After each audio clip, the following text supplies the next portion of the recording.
Doctor, you hit on the third leading cause of death in the United States, and I'm sure most of us could figure it's either heart-related or cancer or diabetes, things like that. Can you clue us into what that is and why? Yeah, okay, and thank you for asking that, because this is the 10,000-pound gorilla in the room that nobody's talking about. The third leading cause of death, as published in the Journal of the American Medical Association, is MD-directed treatments.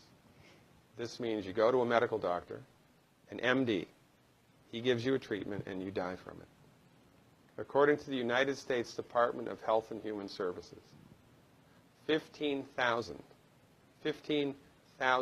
Medicare patients a month are killed by MD treatment, and nobody goes to jail.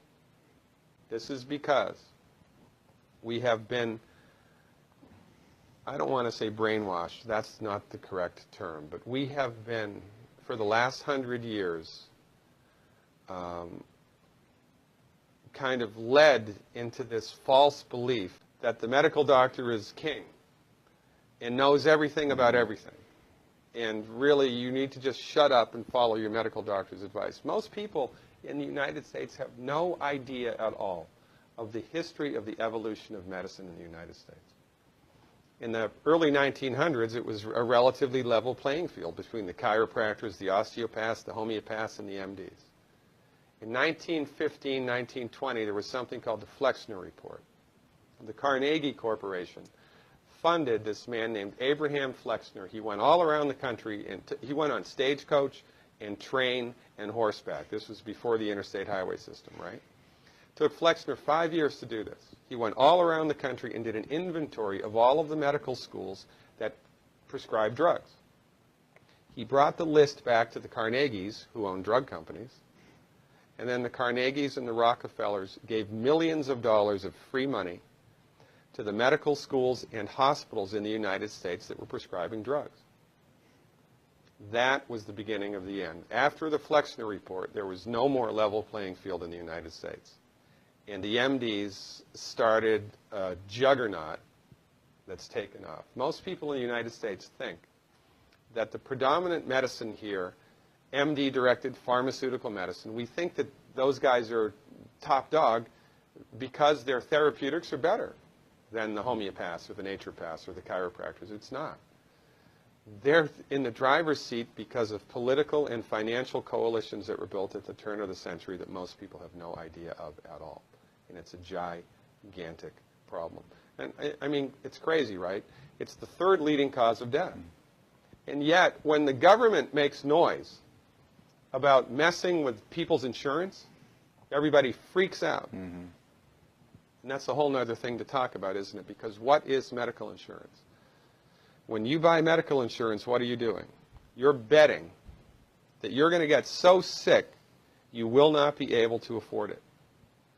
Mm-hmm. Right? Yeah. Right. And then, so you pay good money every month to gain access to a system of medicine that's the third leading cause of death in the United States. We need our heads examined, quite frankly. That's why we give, Dr. Wallach and myself collectively, we give 400 free lectures a year. And we're building a grassroots network because people don't know this. I mean, people, I come to my lectures and they look at me and say, couch potatoes live longer? Medical doctors, the third leading cause of death? You know, what's going on here? We're like the people, you know, in Galileo's time saying, hey, everybody, you know, it's the sun that's at the center of the solar system, not the Earth. Right? This is, we have a social agenda here. Why do we have a social agenda? Because people are suffering needlessly.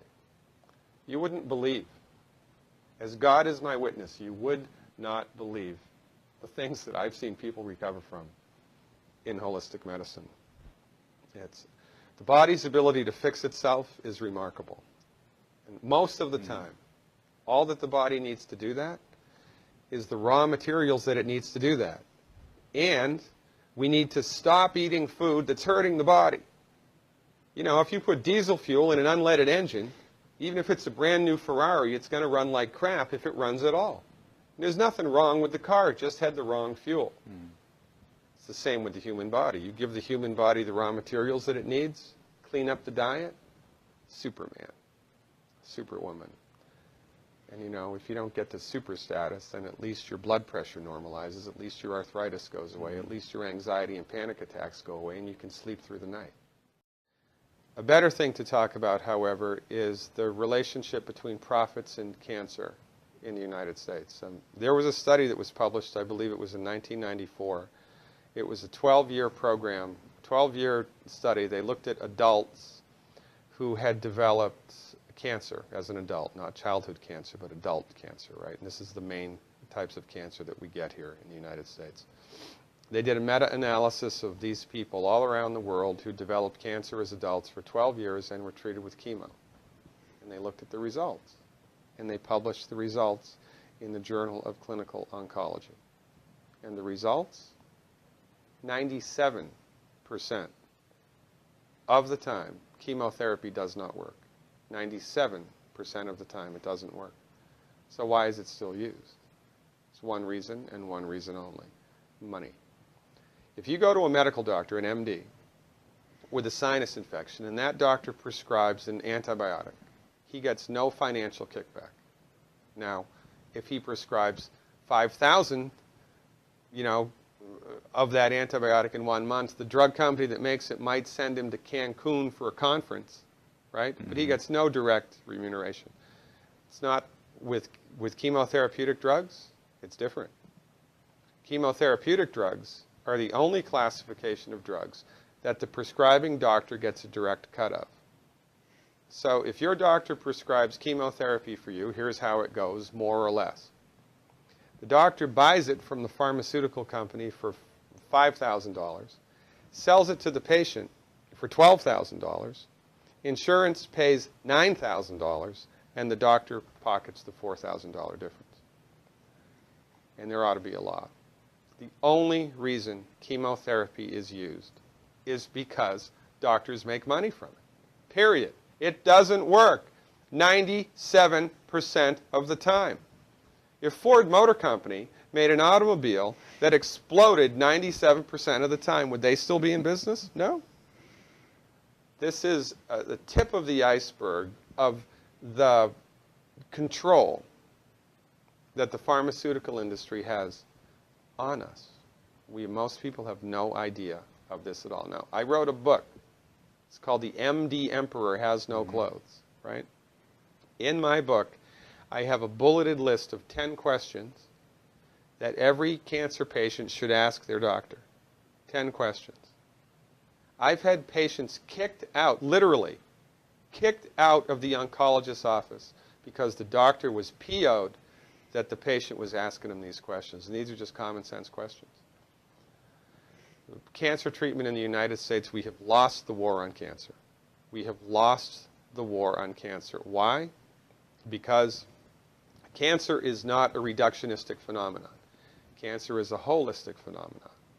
And when you try to bring a reductionistic methodology like drugs and surgery to bear on a holistic phenomenon, you will completely miss the boat each and every time. You cannot do it. If every girl in this country took 200 micrograms of selenium in one generation, we'd eliminate breast cancer by 82%. That's a big number. Why aren't we doing that? Because medicine in the United States is a for-profit industry, and most people are completely unaware of this, and most people bow down to the altar of MD-directed high-tech medicine at their own demise.